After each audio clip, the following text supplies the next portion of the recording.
Welcome and welcome back, everybody. Tabletop Toki here. Today we have a little bit different style of a video. This is something that I personally have not talked about a whole lot here on the channel or on Instagram or publicly in general, but it is definitely something that has become pretty prominent in terms of the board gaming industry as a whole. And a very recent experience led me to some frustration about this topic and compelled me to want to talk about it here with y'all today. So it's no secret that the board game hobby, by its very nature, is not a very eco-friendly hobby. There are a lot of resources that go into developing, publishing, shipping a physical copy of a game. There's been a lot of commentary, especially within the past few years, about eco-conscious practices within the industry. Before we get too deep into it, I will say I am by no means an expert in this particular field. I am not an expert in business or marketing or publishing. I am simply sharing my perspective as a consumer in the hobby who is aware of these topics and would love to see some positive changes in the hobby as a whole. So without beating around the bush, the specific game that triggered this entire debacle for me personally was a game published from Lookout Games' Green Line series, and that is Forest Shuffle. So for a little bit of background, the Green Line series is committed to creating more eco-friendly games, which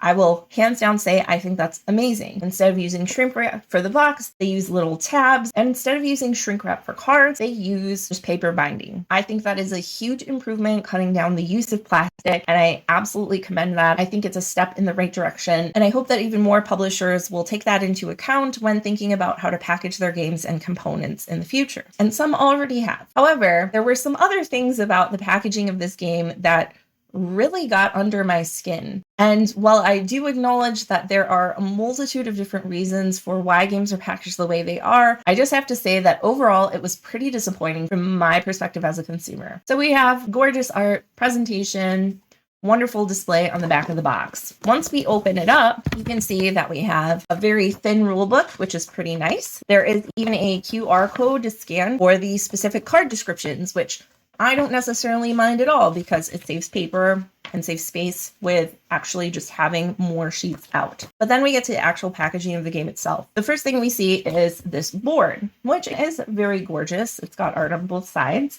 However, it's pretty unnecessary. In fact, when playing this game in person, I opted to not use the board at all because the cards themselves blend into the board, which aesthetically can look very nice, but ultimately for gameplay, I found very distracting. So we did away with the board completely. Not only that, but if you really wanted to be super eco-friendly, instead of having a board, you could simply have two cards on the ends to denote where the forest is, where the discard pile is, and where the draw pile is. And those could easily have these two little pieces of information and reminders about gameplay on them with two cards versus this entire board. And while that's not the end of the world, we then come to the cards themselves. The game is packaged with 3 stacks of cards. They're relatively small, which is fine.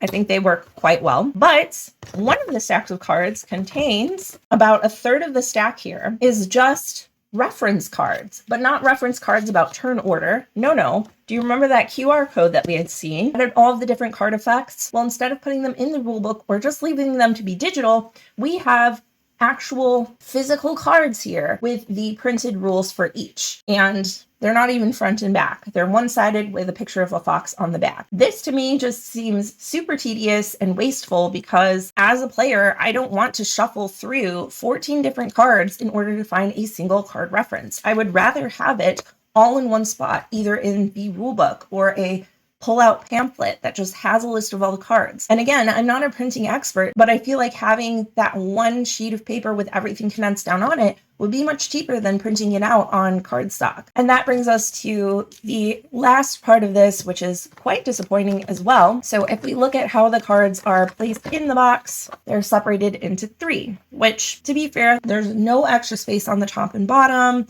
with only minimal space in between. However, once these cards are taken out, we can see that they do not nearly go to the bottom of the box. In fact, underneath this insert, we have 2 pieces of cardboard to buff out how high the insert is and an entire extra piece of cardboard to leave the box. So these cards that are spaced out only take up about half of the depth of the box itself. Disappointing, to say the least. Now, I do acknowledge the fact that a lot of games will make oversized boxes, A, in anticipation of expansions, which this could very well be the case, to be fair, and B, to have better marketing and shelf presence on physical retail stores. I understand that games have to have good presentation, they have to have their games seen and visible in order to turn a profit and in order to continue producing games. I just feel like there must be a better solution than this. I feel like I'm far from the only person in the hobby that feels upset when you get a game, open it up, and it's mostly air. It's like that terrible effect that you have when you buy a bag of chips, and it just doesn't feel great, especially under the guise of being more eco-friendly. Like I said, I do 100% acknowledge that the lack of plastic when producing the game is fantastic. And I think it's a great first step. But it does seem kind of contradictory and hypocritical when you then go through and are making all of these extraneous choices for extra components to inflate the size of the box and make it bigger. A couple of things come to mind for me. One being that while the size of the box may make it more visible in a store or on a shelf, a lot of board game sales these days are moving towards online platforms. I'm not saying that that's a good thing or a bad thing, but a size of the box isn't necessarily going to matter as much. Beyond that, I feel like there must be another solution. So if I go into a store and I see this box, that's great, but every single box is this large. Is there not a way to have a display that's like a one-time print per store that it's in, and then have the box be half the size? I feel like that would be much less wasteful of resources. And then you say, well, that game might be on somebody's shelf, but in my opinion, yes, understandably, you go over somewhere, you see it on somebody's shelf, you might want to play it, but if it's that great of a game,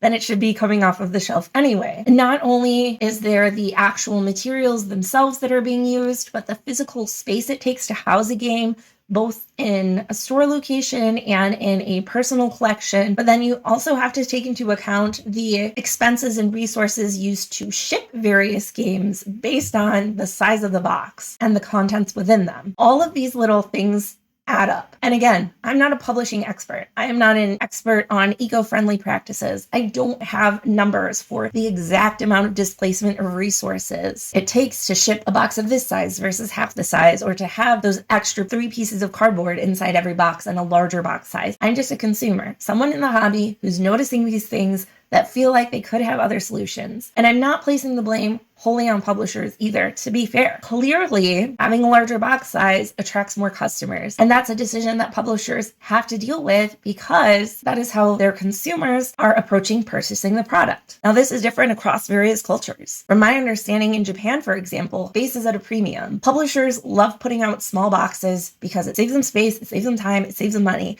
And consumers are also looking for smaller box items. So it seems to me that it is a really important thing to be aware of on all sides of the platform. It's not any one person or any one pocket of the industry's fault. I think as consumers, if we're more conscientious about supporting eco-friendly practices, about being vocal about not wanting extra space in games and wanting smaller box sizes, not needing extra upgraded components for every game. So again, overall, I don't propose to have the solutions. I don't propose that it's any particular individual, company, publishers in general. Nobody's fault. I think it is a hobby problem that involves everybody, publishers, brick and mortar stores, us, the consumers. And while there are steps being made to have more eco-friendly practices, to be more responsive and more cognizant of those choices when producing and buying games, I do think it is something worth talking about. And while I'm not an expert in the field, I don't have a perfect solution to fix everything. I'm looking forward to hearing your insights and your thoughts on this topic as well. Hopefully we can get a dialogue going that will just be one part of this puzzle that will help the hobby as a whole grow and progress and become more cognizant of these eco-friendly practices. So I just wanted to share some of these thoughts with y'all today based on this recent unboxing and my visceral reaction to it and thoughts thereafter. Thanks so much for being here as always, and I'll see you next time.